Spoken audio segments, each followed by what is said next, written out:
I want us to get into another conversation on climate action, climate change in the region, of course, and we're focusing on youth in climate action. And in studio, I'm joined by Shadrach Agaki to tell us more about, of course, the young people in the climate space. Thank you so much for making time. Thank you. Thank you for hosting me. I'm happy to be here. Right, thank you very much. You know, when we speak about climate change, specifically, climate action rather, specifically when it comes to communities, do you think the young people are involved enough?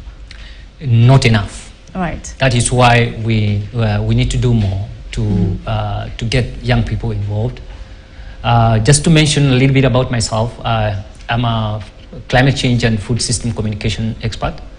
Currently a fellow at Zero Carbon Africa Impact Fellowship, where we are trying to, the fellowship is all about helping young people to get to know more about climate and to raise their awareness, climate change awareness in Africa. Yeah. Why do you think that's the case, that there is no enough young people in the climate action space? I think the reason why we don't have young people in climate, in the climate space, mostly is because I think many people don't understand what exactly it is and how it impacts them. Interacting with so many young people, when you talk about climate, people can't relate. We have different ecological zones like in Africa, but the way climate impacts the people in the northeastern is not the same way climate change impacts the people in the western side of Kenya or in the West Africa. So that disparity in terms of the understanding of what is climate change and what is the impact of this climate change, I think is the reason why we don't have many people, many young people in the climate space. Then in simple terms, if you are told to make young people understand what climate action, climate change is all about, what would you say? Climate action, because we know climate change is the change of weather pattern in a long time. And that is now has been refilled for a long time. It has happened and it has been refilled now. So what we need to do is to adapt. So the question is, what is the adaptation measures that we need to take? And for me, that then goes to, do we understand what activities that we can undertake to adapt to the climate change? For instance, we are talking about the El Nino is coming, right? So what would be the adaptation activities look like? Right. Number one, we will talk about conservation of water. That's one adaptation measure that that can be taken. How can young people be involved? I mean, we had the Nairobi County start the cleanup of the trenches. Yeah. Young people can be told, as much as we are cleaning the environment, we are also trying to avoid what is going to happen when the El Nino comes.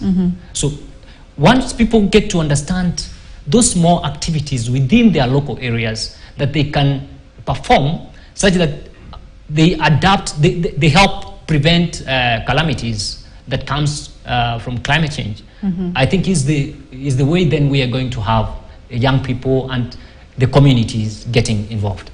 We had recently we saw the Africa Climate Summit, one of the biggest climate summit, actually the first inaugural climate summit held in Africa.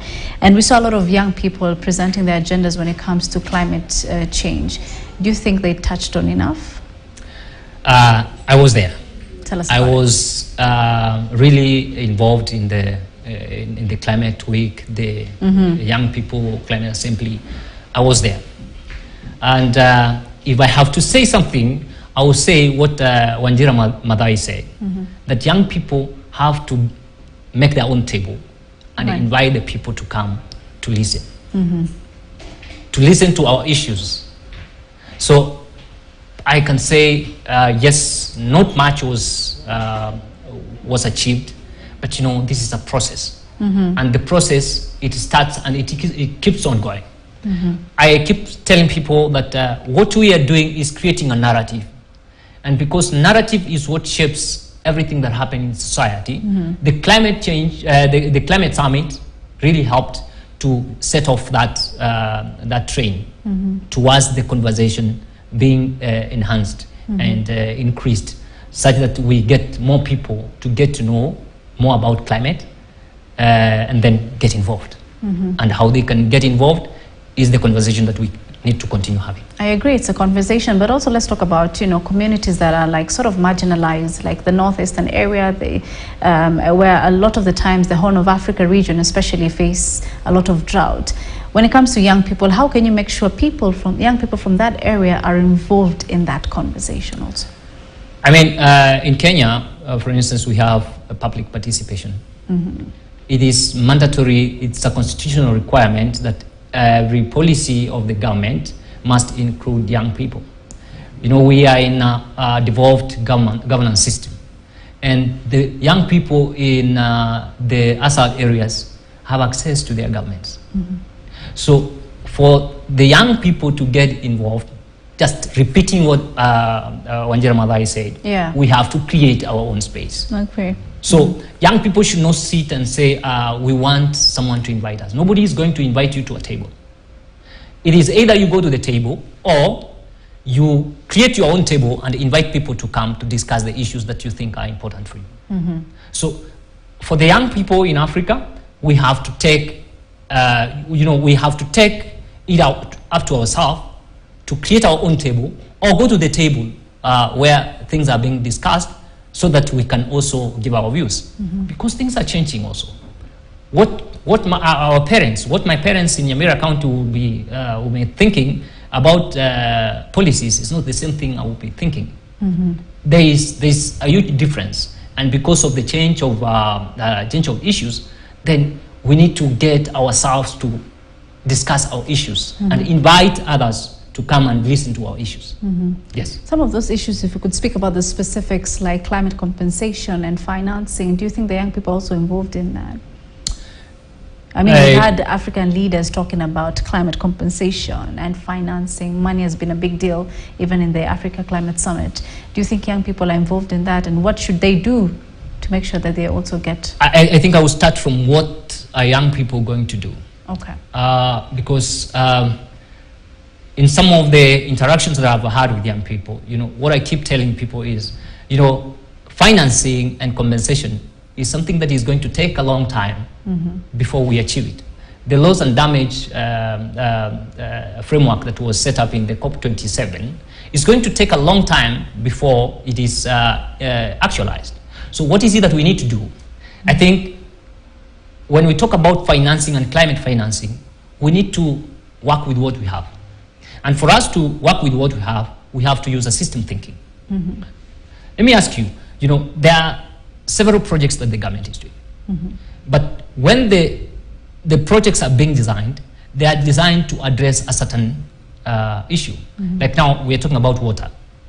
If the government is putting up, designing policies to address water shortage, when this water is gained, like now in the northeastern, it is not just going to be water for drinking. It's supposed to be a multi-purpose. A multi-purpose in such a way that when we have water, water is going to irrigate animals, is going to irrigate the crops. Water is going to be used in the health sector, in the education sector. So if we think about this holistic way of handling issues, then climate change will come in every policy that is being implemented by the government or being designed by the government, such that the resources that we have are addressing multiple issues, policy challenges at the same time. And that way, as we wait for the loss and damage to be actualized, we can use what we have, the resources that we have, to address the challenges that we are facing. And that's doable. I mean, if you go to the conference, like I was in the climate summit, what was there, you know, I met different organizations, and I was telling them, you know, what we need to do is to start thinking about how do we empower the communities to positively and actively and meaningfully participate in the policies and the activities that we're doing in a system way, such that we are addressing different issues with the little that we have. That is possible. Right. Right. Let's talk about, finally, as we wrap up, COP28 is coming. How well do you expect young people to be represented, and what are your expectations specifically for young people? Let me just mention that this morning when I was reading the papers, the government has put in austerity measures. Yeah. So I know the government is not going to support many young people to go to the COP20. Especially the traveling. Yes. Yes. But what I'm looking at the corporates. Now we have what we call ESG, environmental, social, and governance issues. Previously it was corporate social responsibility. These are the people who are supposed, because it is a collective action. To address climate change is going to be a collective effort. And while we know the resources that are there from the government are not going to be sufficient, the corporate should come in and help young people to get to these COPs. Because only participating in this event does a lot of things. Number one, it helps young people to build networks. Because through the networks is when we can have young people think differently on how to tackle different climate issues. So if I was to give a specific recommendation, and this would be a request to our corporate world, that take as many young people as you can. Help them to build their capacity. Let them go and attend this COP.